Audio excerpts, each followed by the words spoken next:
ઉનાળાની સિઝન આવે, શિયાળાની સિઝન આવે, ચોમાસાની ઋતુ આવે, આવી ઉનાળાની કાળઝાળ ગરમી હોય અને પગમાં પગરખા પહેરવા ના હોય અને એ પિતા બજારોમાં કહેવાય કે ગલીઓ શહેરીઓમાં આમ અળવાના પગે જે પોત કહેવાય કે ફરતો એક કહેવાય કે પિતા ફેરીઓ બની ગયા છે.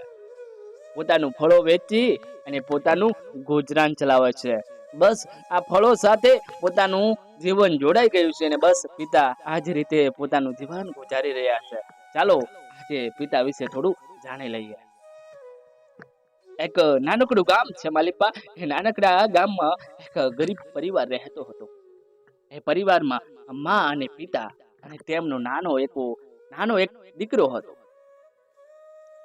માં હતી ને દીકરાની માં હતી છેલ્લા 1-2 વર્ષથી બીમાર હતી. એટલે કહેવાય કે છેલ્લા શ્વાસ સુધી હતી માં એ ખાટલામાં બેઠી હતી.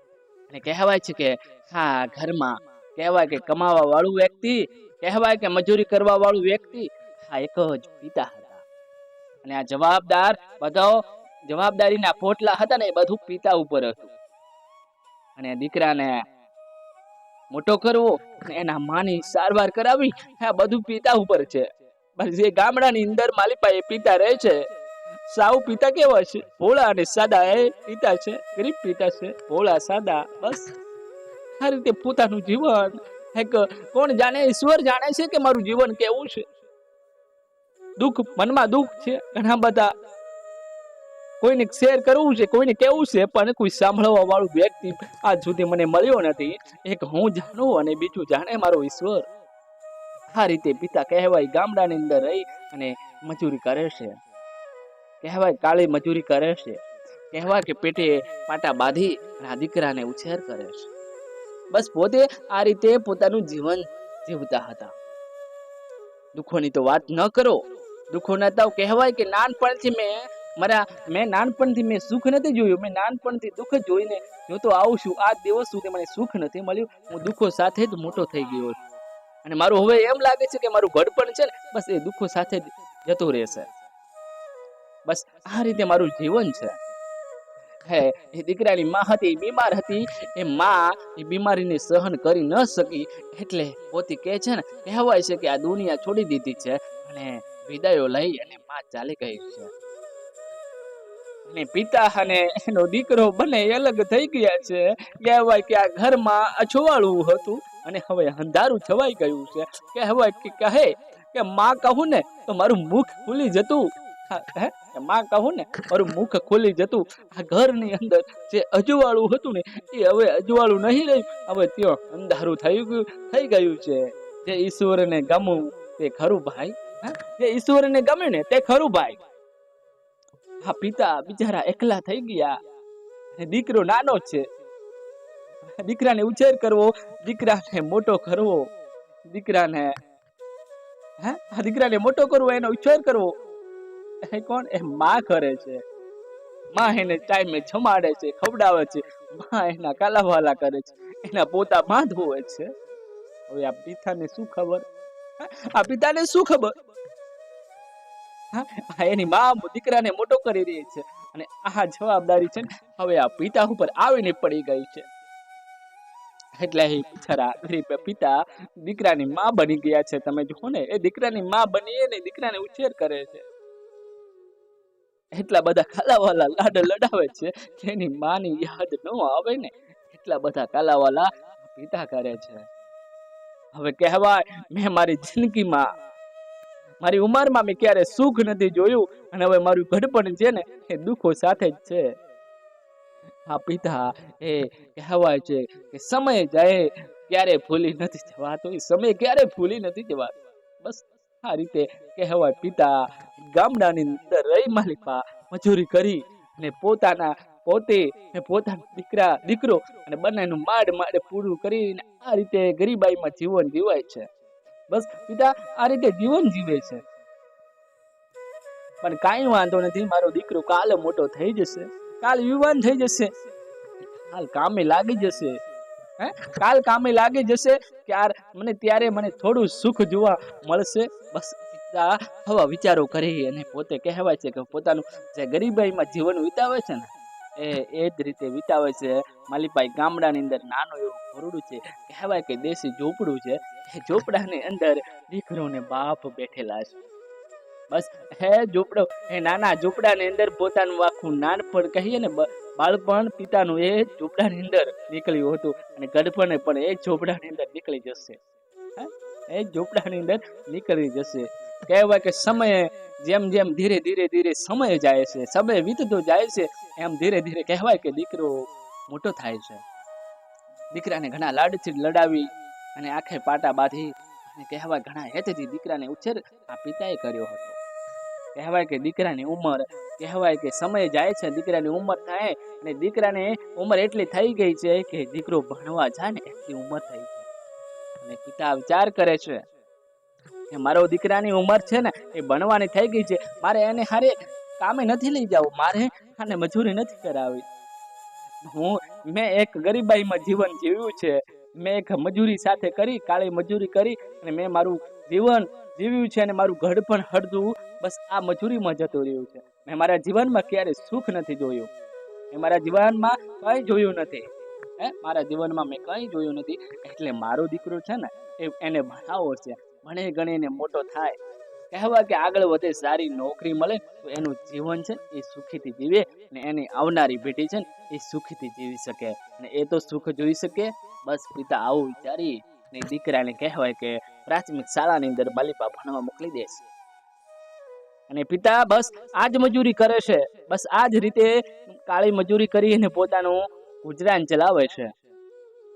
પિતાનું હવે પોતાનું શરીર છે ને એ હવે પોતાને સાથ દેતું નથી. કહેવાય છે કે ઉંમર વધી ગઈ છે ને ઘડપણ આવી ગયું છે. એટલે ઘડપણ ની અંદર જે પેલા જેવી મજૂરી કરતા હતા ને એ હવે નથી થતી. કારણ શું છે કે ઘડપણ આવી ગયું છે. એટલે પિતા કહે છે હવે મારાથી મજૂરી થાય એમ નથી, મારું શરીર છે ને મને સાથ નથી દેતું, મારી ઉંમર થાય વધી ગઈ, હું ઘડપણ થઈ ગયો છું. એટલે કહેવાય છે કે આવી કહેવાય કે પિતા આવો વિચાર કરે છે. પણ પિતા કહે છે કાંઈ નહીં, મારો દીકરો ભણે છે, મારે દીકરાને ભણાવવા માટે છે ને મારે કંઈ પણ કરવું પડશે. હું દુઃખમાં જ છું, અને હજુ દુઃખ પડશે તો કાંઈ વાંધો નહીં, હું સહન કરી લઈશ. એટલે પિતા કહેવાય કે જ્યારે જે સિઝન આવે છે, ઉનાળાની સિઝન આવે છે, જે ઉનાળાની અંદર ફળો આવે છે ને એ ફળો લાવી, બજારમાંથી ફળો લાવી અને પિતા કહેવાય છે કે નાનો એવો ટોપલો છે, નાના એવા ટોપલાની અંદર જે કહેવાય કે આ ફળો અંદર મૂકી દીધા છે પિતાએ. શા માટે? દીકરાને ભણાવવો છે અને પોતાનું ગુજરાન ચલાવવું છે. હવે શરીર છે ને સાથ દેતું નથી, એટલે હવે બીજો ધંધો છે ને એ પિતાથી થાય એમ નથી. એટલે કહેવાય છે ફાટેલ તૂટેલ કપડા છે, મેલા છે કપડા, પગમાં નથી પગ રખા પહેરવા, અને પિતાના હાથમાં એક નાનો એવો ટોપલો છે, અને પિતા નીકળી પડ્યા છે બજારમાં, શેરીઓમાં ગલીઓમાં વેચવા. આવા ઉનાળાના કાળઝાળ ગરમી હોય, અને શિયાળાની અંદર શિયાળો આવે ત્યારે આવી ઠંડી હોય, ચોમાસાની ઋતુ હોય. બસ આ જ રીતે પોતાનો વ્યવસાય ફળો વેચીને પોતે કહેવાય છે ગુજરાન ચલાવે છે અને દીકરાને ભણાવે છે. બસ પિતા પોતાના જીવનમાં આ ફળો સાથે હવે હરખાઈ ગયા છે. બસ કે મારું હવે જીવન હળતું જીવન છે ને એ ફળો સાથે નીકળી જશે. બસ આ જ રીતે પિતા ફળો વેચીને પોતાનું જીવન ગુજારી રહ્યા છે, અને દીકરો છે ને માલિપા ભણે છે. પિતા ફળો વેચે છે, કહેવાય કે સવારથી કરી અને સાંજ સુધી પિતા આ બજારોમાં રખડી, કહેવાય કે રખડતા ફેરિયાની જેમ પિતા બની ગયા છે, અને આ રીતે ફળો વેચીને પોતાનું ગુજરાન ચલાવતા હોય છે. અને જે 2-5 રૂપિયા કમાઈને ફળોમાંથી એ દીકરાના પાછળ ખર્ચો પિતા કરે છે. બસ દીકરાને ફળો વેચી અને આ જ રીતે મોટો કર્યો ને બસ આ જ રીતે દીકરાને ભણાવે છે આ ગરીબ પિતા. અને જ્યારે દીકરો ભણી ગણીને આગળ વધે છે ત્યારે આ દીકરો એક સારી નોકરી પ્રમાદ કરે છે, કહેવાય કે સારી નોકરી આ દીકરો મેળવી લે છે. અને પિતાને વાતના સમાચાર મળે છે કે મારા દીકરાએ નોકરી લીધી છે. એટલે આ પિતાને ખૂબ આનંદ થાય છે. કહેવાય છે કે હરખના આંસુ હમાતા નથી પિતાને, અને એક બાજુ દુઃખ છે ને એક બાજુ સુખ છે. બસ આ સુખ દુઃખની વાતો કરીએ ને પિતા રડે છે. પણ કઈ વાંધો નથી મારા બેટા દીકરા, મેં મારું જીવન છે ને અડધું હવે મારું ગડપણ થઈ ગયું છે. મેં મારી જિંદગીમાં ક્યારે મેં સુખ નથી જોયું. હું બસ દુઃખોમાં મોટો થયેલો હું આ પિતા છું. મારા બેટા દીકરા આજ નોકરી લીધી છે. બસ હવે મારે થોડું સુખ જોવાનું છે. બસ હવે તો મારી ઉંમર પણ થઈ ગઈ છે. મારા દીકરા, મારા બેટા દીકરા. અને જ્યારે કહેવાય કે દીકરો, આ ગરીબ ઘરનો દીકરો, મા વગરનો દીકરો, ગરીબ ઘરનો દીકરો અને નોકરી લીધી છે. ને કહેવાય કે આ દીકરાની નોકરી શહેરમાં મળી છે. દીકરો પોતાની નોકરી ઉપર ચાલી જાય છે ને પિતા કહે છે કે બેટા દીકરા સાંભળ ને, હું બસ આજ મારું બાળપણ છે ને બસ આજ ઝૂંપડીની અંદર મારું વીત્યું છે અને મારું ગડબણ છે ને બસ આજ ઝૂંપડીની અંદર વિતાવીશું. મારા દીકરા, મારા બેટા, તું બસ મેં મારી લાઈફમાં, મેં મારી જિંદગીમાં ક્યારે સુખ નથી જોયું અને બેટા તું મારા દીકરા, તું હવે સુખ જોઈશ. બસ આવી વાતો કરે છે પિતા બેઠા બેઠા. અને દીકરો કહે છે શહેરમાં નોકરી કરવા ચાલી જાય છે. નોકરી મળ્યા ને 1, 2, 3 મહિના જેવું થઈ જાય છે. ત્યારે આ દીકરો કહેવાય છે કે ગરીબ પિતા નો દીકરો, મા વગરનો દીકરો, અને પિતાએ ભણાવ્યો અને ફળો વેચી અને દીકરાને ભણાવ્યો હતો. આ બધું દીકરો છે ને પોતે નોકરી મળે ને એટલે આ બધું ભૂલી જાય છે. પિતાને ભૂલી જાય છે કે મારા પિતા ગામડે રહે છે ને એ મનમાંથી નીકળી જાય છે. અને આ દીકરો પોતાની મરજીથી શહેરની છોકરી સાથે લગ્ન કરી લે છે. લગ્ન કરી લે છે. પિતાને આ વાતની જાણ નથી. જ્યારે લગ્ન કરીને 1-2 મહિનો થયા છે ને ત્યારે ગામડા તરફ આવી રહ્યા હોય અને ગામડાની અંદર આવે છે. માલિપા પિતાને સમાચાર મળે છે કે શહેરમાં નોકરી કરતો દીકરો હવે ઘરે આવે છે. એટલે કહેવાય કે પિતા ઝૂંપડાની અંદર બેઠેલા હોય છે. કહેવાય કે લાકડીનો ટેકો લઈ અને ધીરે ધીરે દીકરા સામે પગલા માંડતા જાય છે. અને દીકરો આવતો જોઈ અને પિતા કહેવાય છે કે પિતાના શરીરમાં ધુજારી આવી જાય છે. પિતાનું હવે શરીર કામ કરતું નથી. હવે તો લાકડીનો ટેકો છે. અને દીકરાને આવીને બાપ પેટી પડે છે, પેટી પડે છે ને રડી પડે છે. અરે મારા દીકરા, અરે મારા દીકરા, તું આ પિતાને મળવા કેમ ના આવ્યો? કેમ આટલો મોડો પડી ગયો? અને પોતાનું દુઃખ ની વાત પિતા દીકરાને કરે છે. હાલ મારા દીકરા ઘરે, હાલ મારા દીકરા ઘરે હાલ, એમ કરીને પિતા ઘરે લાવે છે. ઝૂંપડીની અંદર બેહાડે છે કે બેટા મારા દીકરા બેસ. અને પિતાની જ્યારે નજર પડે છે એ વહુ સામે, ત્યારે પિતાના હળવેથી પિતા પૂછે છે મારા બેટા દીકરા, બેટા દીકરા, આ બાઈ કોણ છે? ત્યારે એ દીકરો કહે છે કે પિતા એ બાઈ નથી, મારી વહુ છે. મેં મારી મરજીથી લગ્ન કરી લીધા છે. ત્યારે પિતા અરખના આંસુ પિતાને હમાતા નથી ને પિતા એક બાજુ જઈને રડી લે છે કે મારે જે ઘરમાં જરૂર હતી ને, એ ઘરમાં જેની જરૂર હતી ને હવે એ ઘરમાં આવી ગઈ છે. મારે દીકરે લગ્ન કરી લીધા છે. મારા દીકરાની નોકરી છે. બસ હવે મારો દીકરો અને આ દીકરાની વહુ બસ અહીં રહેશે અને હું એમની સાથે રહીશ. હવે મારે કાંઈ વાંધો નથી. અને હું આજે જાતે રોટલો કરીને ખાઉં છું ને, હવે મારે જાતે રોટલો કરીને નહીં ખાવો પડે. હવે તો હું મારા દીકરાના વહુના હાથના રોટલા ખાઈશ. પિતા આવો વિચાર કરે છે ને પિતા કહેવાય છે કે રડી પડે છે. કહેવાય કે દીકરો, કહેવાય છે કે થોડો સમય થાય છે.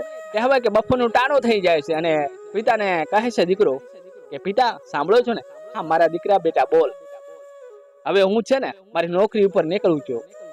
કહે છે કે બેટા દીકરા તું આવ્યો છે, 2-4 રાત અહીં રોકાવ. હવે મારી ઉંમર થઈ ગઈ છે. હું આજ અથવા કાલનો છું.